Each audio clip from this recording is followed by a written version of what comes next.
বিচার মানেই তালগাছটা আমার। পৃথিবীর কোন জায়গা আছে? এটা কি বৈষম্য না? দীর্ঘ 17 বছর বাংলাদেশে বিএনপির উপর এবং আপনাদের উপর স্টিম রুলার চলেছে। সংসদে বসে মাননীয় বিরোধী দলীয় নেতাদের, বিরোধী দলের সদস্যদের সংবিধান, আইন, রাজনীতি, আন্দোলন, অভ্যুত্থান, বিপ্লব সম্পর্কে যে কথাগুলো শুনছি, আর মনে হচ্ছে আমার 30 বছরের পেশাগত জীবনের শিক্ষা, আমার 30 বছরের আইনজীবী হিসেবে যে অভিজ্ঞতা, তা কি সব মিছে, সবই ভুল, সবই কি মিথ্যে? এইটা মনে হচ্ছে। কিছুক্ষণের মধ্যেই আমার সম্বিত ফিরে আসার পরে মনে হলো বিরোধী দলের মাননীয় সদস্যরা ওনারা জানেনই না ওনাদের কিসের উপরে আন্দোলন বক্তব্য রাখছেন। ওনাদের প্রথম বক্তব্য, ওনারা সংবিধান মানেন না। অথচ আজকের যে প্রশ্ন, 10 ধারার প্রশ্নের প্রথম কথাই বলা আছে, সংসদ সদস্য নির্বাচনের ফল ঘোষিত হওয়ার 30 পঞ্জিকা দিবসের মধ্যে যে পদ্ধতিতে জাতীয় সংসদের প্রথম অধিবেশন আহ্বান করা হয়েছে, সেই পদ্ধতি অনুসরণ করে ওই পদ্ধতিটা হলো সাংবিধানিক পদ্ধতি। একদিকে বলবেন 72-এর সংবিধান মানবেন না, আর একদিকে পদ্ধতি নেবেন সাংবিধানিক পদ্ধতি। মাননীয় স্পিকার, আজকে আমার বিরোধী দলের সদস্যরা যে বক্তব্য দিচ্ছেন, যে শপথ নিয়েছেন, সেই শপথ নিয়েছেন, নির্বাচিত হয়েছেন ওই সংবিধানের আলোকে। ওই বিরোধী দলীয় সদস্যরা যে অধ্যাদেশের উপরে, আদেশের উপরে নির্ভর করছেন, ওই আদেশের 12 ধারাটা পড়ে দেখেন। ওনারা জুলাই সনদকে সংবিধানে জুলাই সনদ অন্তর্ভুক্ত করার ব্যবস্থা গ্রহণ করা হবে বলে সেই আইনে উল্লেখ করা হচ্ছে। সুতরাং আমাদের বুঝতে হবে 72-এর সংবিধান আমাদের কাছে বেসিস। এটা 24-এর জুলাই বিপ্লব উত্তর সময়ে, গণ অভ্যুত্থান উত্তর সময়ে এই ম্যান্ডেটটা জনগণ আমাদেরকে দিয়েছে। এই সংবিধানকে সামনে রেখে যাবতীয় কার্যক্রম পরিচালিত হবে এবং যাবতীয় কার্যক্রমে আমরা সংশোধনী আনতে পারবো সংবিধানে। মাননীয় স্পিকার, আমরা এখানে যখন বক্তব্য দিচ্ছি, তখন সে বক্তব্যের কেন্দ্রবিন্দু হলো জুলাই সনদ। জুলাই সনদকে ইফেক্টিভ করার জন্য একটি জুলাই আদেশ জারি করা হয়েছে, একটি গণভোট অধ্যাদেশ জারি করা হয়েছে। সব কিছুর কেন্দ্রবিন্দুতে আছে জুলাই সনদ। জুলাই সনদের 6টি প্যারাগ্রাফে দেওয়া আছে। 6টি প্যারাগ্রাফের মধ্যে প্যারাগ্রাফ 6-এর কটা যদি একটু দেখেন, সেই 6-এর কয়ের আন্ডারে অনুচ্ছেদ 1 থেকে 47 আছে।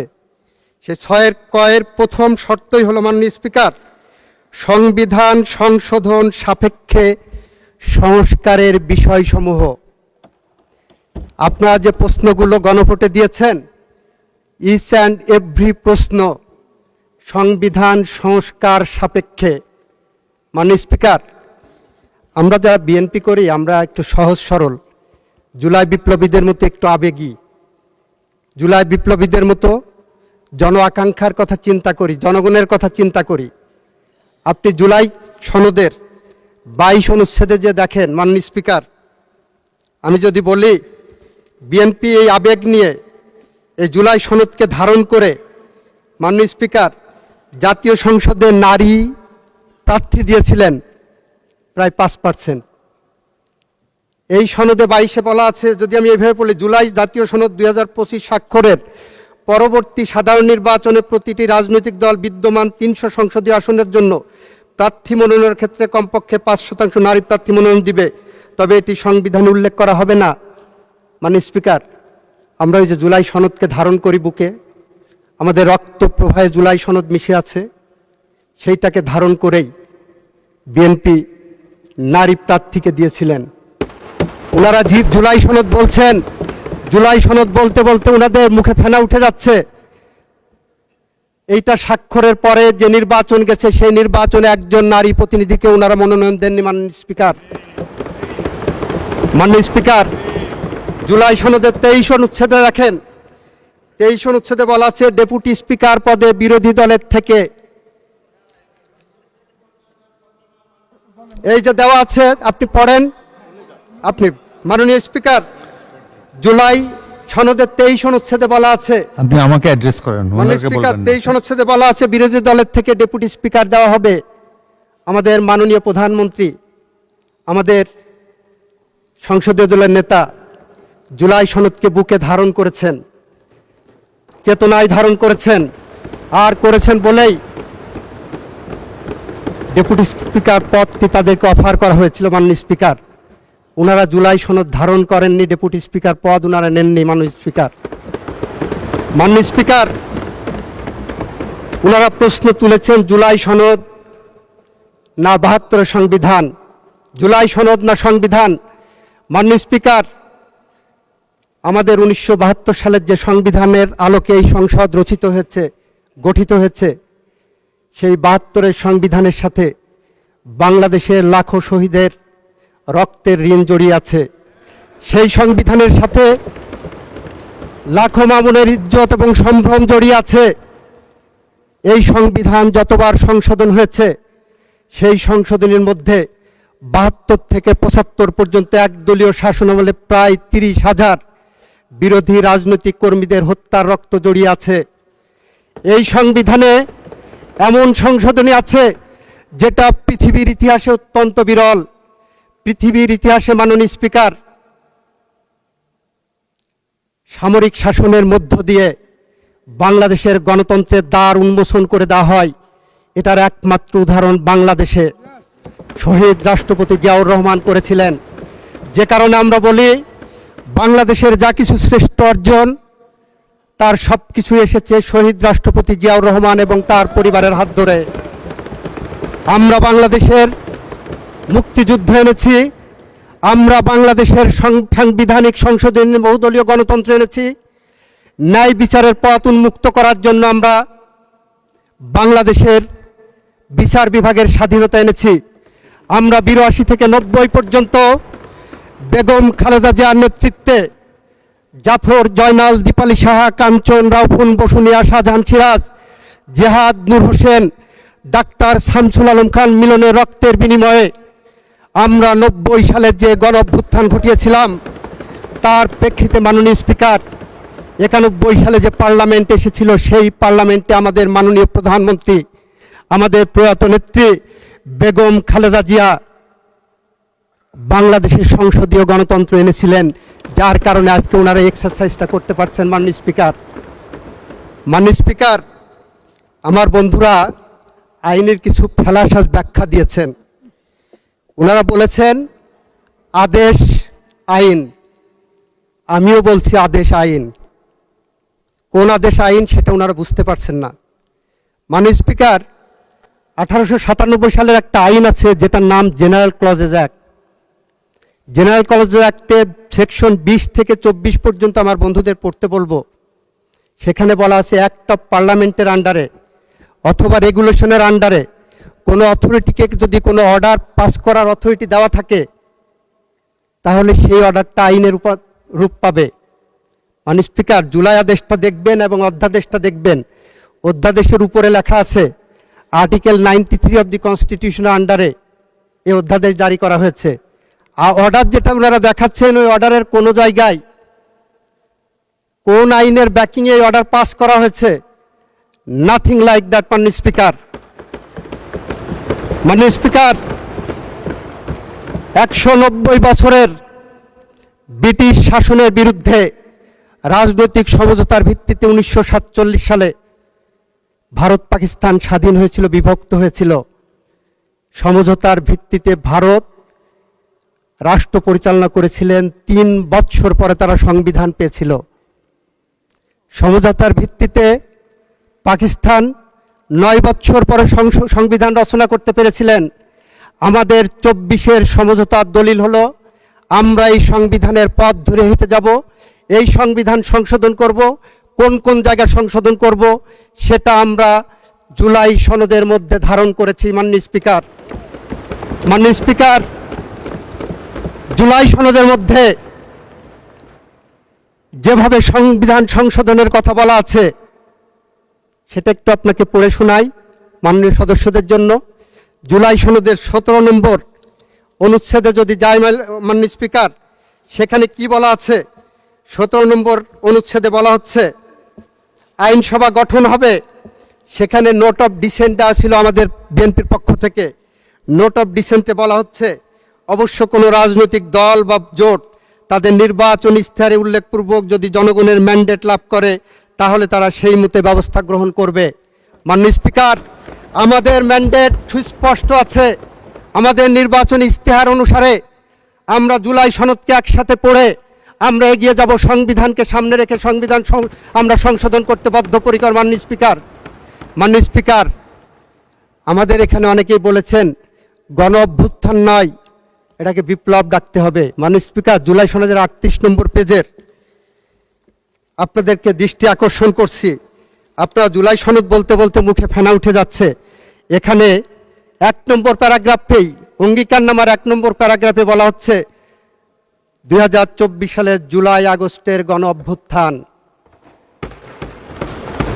আপনারা ভালো করে দেখেননি কেন আমি হবস, লক্স, রুশোর কথা বলেছিলাম? মাননীয় স্পিকার, আইন হলো একটি সামাজিক চুক্তি। ষষ্ঠদশ এবং ষোড়শ শতাব্দীতে সুইস দার্শনিক রুশো, ব্রিটিশ দার্শনিক লক, হবস বলেছেন মানুষ কিভাবে শাসিত হবে, কিভাবে চলবে তারা নিজেরা সামাজিক চুক্তির মাধ্যমে নির্ধারিত করবেন। সেই সামাজিক চুক্তির ফরম্যাট হলো এই যে সংসদে বসেছি আমরা, এই যে আমাদের গঠনতন্ত্র সংবিধান, এইটাই আমাদের সেই সামাজিক চুক্তি। মাননীয় স্পিকার, আপনার দৃষ্টি আকর্ষণ করে বলছি 1972 সালে 1971 সালে 9 মাস রক্তক্ষয়ী সংঘর্ষ হয়েছিল। 72-এর যে সংবিধান, যুদ্ধোত্তর বাংলাদেশের সেই সংবিধান কিন্তু কোনো বাংলাদেশের পার্লামেন্টে রচিত হয়নি।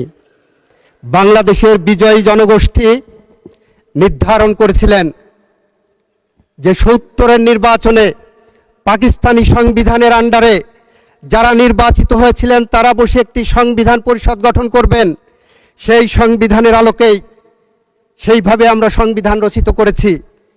আমাদের 24-এর গণ অভ্যুত্থানের এই বিষয়টাকে 24-এর জুলাই সনদটাকে আপনারা বড়জোর তুলনা করতে পারেন 90-এর গণ অভ্যুত্থানের 3 জোটের রূপরেখার সাথে। 3 জোটের রূপরেখায় ছিল এরশাদের পতনের পরে প্রধান বিচারপতি রিজাইন করে এসে উনি অস্থায়ী রাষ্ট্রপতি হবেন। 3 জোটের রূপরেখায় ছিল উনি প্রধান বিচারপতি পদে ফেরত যাবেন। 3 জোটের রূপরেখায় ছিল বাংলাদেশ পার্লামেন্টারি ফর্ম অফ গভর্নমেন্টে যাবে।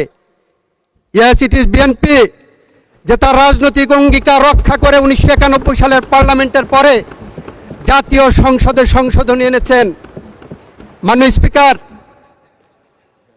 স্পিকার, আমরা আপনার সামনে বলতে চাচ্ছি, আপনার মাধ্যমে সংসদকে বলতে চাচ্ছি, আমরা যেমন জাফর, জয়নাল, জিপাল শাহ, কাঞ্চন, রাউফুন, বসুনিয়া রক্তের কাছে ঋণী, আমরা যেমন 72 থেকে 75 আসাদ, বাচ্চু, মাসুদ, হারুনের কাছে ঋণী, আমরা যখন 24-এর গণ অভ্যুত্থানের আবু সাইদ, মুগ্ধ, আনাস, ওয়াসিমের কাছে ঋণী, ঠিক একইভাবে আমরা এদেশের 30,000-এর মতো পঙ্গু জুলাই যোদ্ধাদের কাছে ঋণী। আমরা বিশ্বাস করি ফ্যাসিস্টদের বিদায়ের জন্য শুধুমাত্র গুটি কয়েক আমাদের মতো রাজনৈতিক কর্মী এখানে আসেনি। ফ্যাসিস্টদের বিদায়ের জন্য দীর্ঘ 17 বছর বাংলাদেশে বিএনপির উপর এবং আপনাদের উপর স্টিম রুলার চলেছে।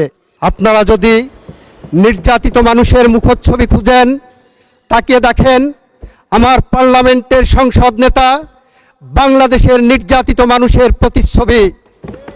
মাননীয় স্পিকার, আমার সময় শেষ হয়ে যাচ্ছে। আমি মন্ত্রী হিসাবে আপনার কাছে আরেকটু সময় বাড়িয়ে দেওয়ার জন্য অনুরোধ করছি, কারণ 15 মিনিট সময় দিয়েছেন আমাকে।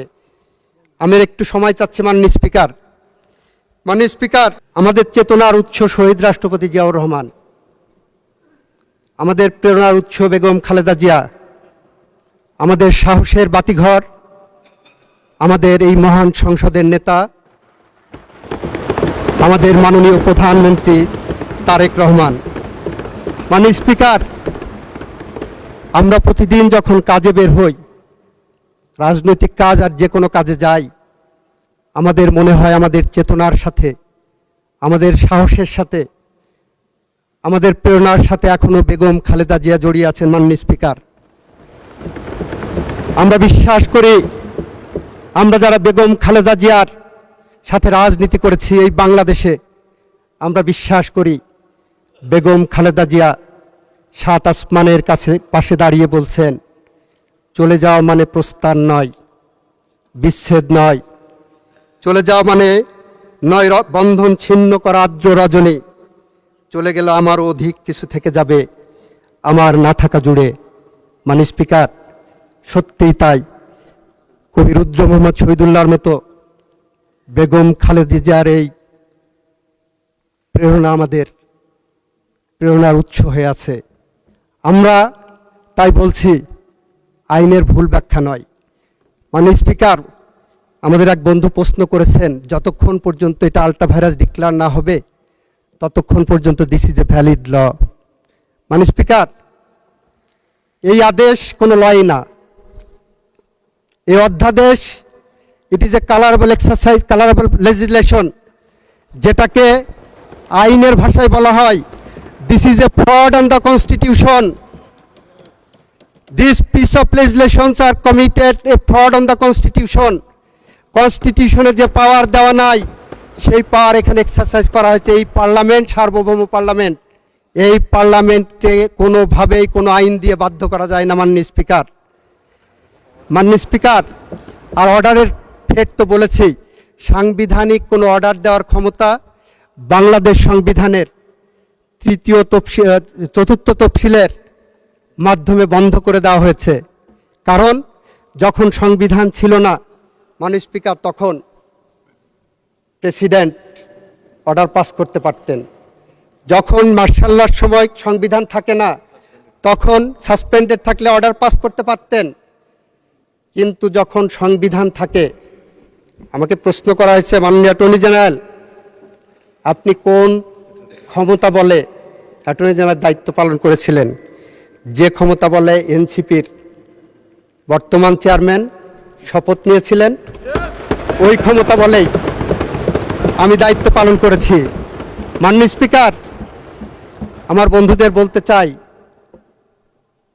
এই সংকটময় অবস্থায় রাষ্ট্রপতির সামনে রাষ্ট্র রক্ষা করা একটা দায়িত্ব ছিল।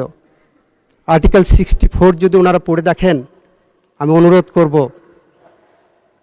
Attorney general is for Bangladesh, not of the government of Bangladesh.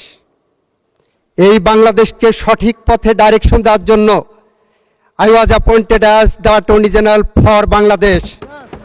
Article 64টা একটু পড়ে দেখতে বলবো। মাননীয় স্পিকার, আমি পরিশেষে বলবো, আমাদের মাননীয় স্বরাষ্ট্রমন্ত্রী একটি প্রস্তাব দিয়েছেন। বিরোধী দলের নেতাও কিন্তু ইনডিরেক্টলি প্রস্তাবটা গ্রহণ করেছেন। উনি বলেছেন সদস্য সংখ্যা 50-50 হলে ভালো হয়। মাননীয় স্পিকার, বিচার মানেই তালগাছটা আমার। 219 জন সংসদ সদস্যের প্রতিনিধিরা পাবেন 50%, 77 জনের প্রতিনিধিরা পাবে 50%। এটা কোথায় আছে মাননীয় স্পিকার? পৃথিবীর কোন জায়গা আছে? এটা কি বৈষম্য না? এটা কোন আইনে আছে? সে কারণে আমি বলবো, আমাদের মাননীয় স্বরাষ্ট্রমন্ত্রী যেটা প্রস্তাব করেছেন, একটি সংসদীয় কমিটি গঠন করার জন্য, বিশেষ কমিটি, সেই কমিটি সংবিধান সংশোধনের জন্য যে বিশেষ কমিটি গঠন করার প্রস্তাব করেছেন, মাননীয় বিরোধী দলীয় নেতাও যেটাকে অ্যাকসেপ্ট করেছেন। আপনি একটি কমিটি গঠন করে দেন, এই সংসদ একটি কমিটি গঠন করুক, সেখানে আমরা সব কিছু আলোচনা করে চুলচেলা বিশ্লেষণ করে জুলাই সনদের পথ ধরে আসেন আমরা এমন একটি সংশোধনী আনি, যে সংশোধনী বাংলা